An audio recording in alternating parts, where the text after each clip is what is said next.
other than Hoaxed, The Plot Against the President, a book by Lee Smith, who I think you know well, and then the movie. Yep. If you go watch The Plot Against the President now, it's like, whoosh, wow, how was that released in 2020? Thought we should bring those people on, huh?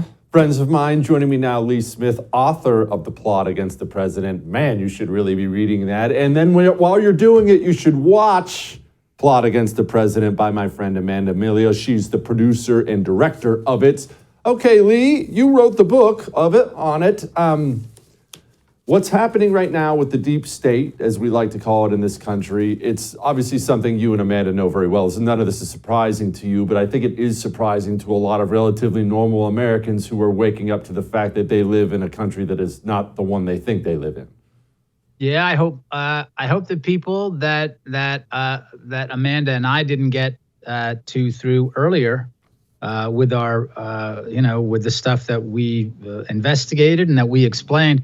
I hope people are understanding now. I don't expect people to go through 300-page Durham Report, which it's hugely disappointing, and we can go into later if you want. But I hope they're realizing what's happening here. That this is very bad news for the country, very bad news, not just for our justice system. We're heading in a very bad direction. Amanda, one of the concerns I have with the Durham Report is, well, with everything that's going on with Trump, is Trump inspires love and Trump inspires hate. No, nobody's wishy-washy on Trump. And there are so many people, half the country, hates his guts, that you dismiss these gigantic country-changing things because it's Trump's name attached to it. I've seen many Democrats say, I know it's bullcrap, but I don't care because I hate Trump. Do people not see that this is so much bigger than one man and so much more frightening than one man? I sure hope so. I mean, that was the point we tried to make at the end of the film. Lee gives me way too much credit. I mean, the entire thing is based on his book and his research, but we did okay at bringing that into 90 minutes. The thing that I actually was saying, I made the mistake of obviously going on one of those spaces the other day and giving my argument, which was pleading with the left-wingers on the space. Look, do you want to live in a police state where you can have a FISA warrant completely fabricated against you?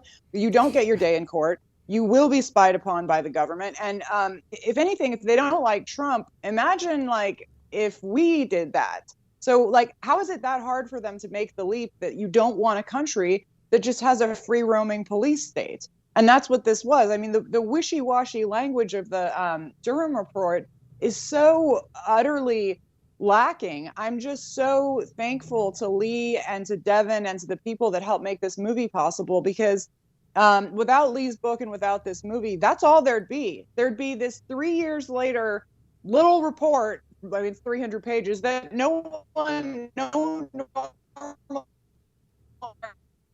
can read. And the biggest crime against America would have gone unnoticed.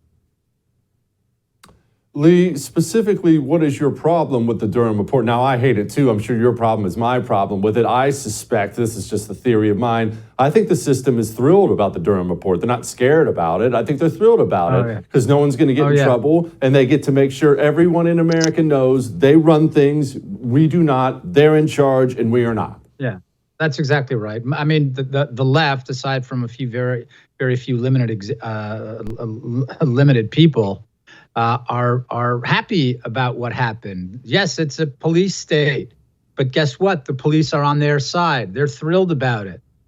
Not only do they not care, not only do they not fear that this would happen to them, but it's terrific. I mean, these people are Renfields, right?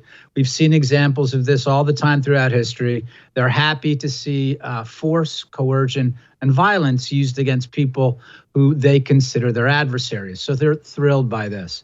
Here's my issue with the Durham Report is that I wrote a book, Amanda made a movie. We don't need a report, right?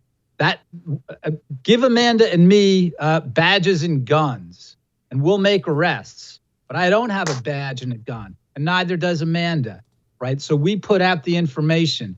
We don't need John Durham and the special counsel to put out more information. We needed people, we need indictments, and we need convictions. However, I say this also without faulting John Durham entirely.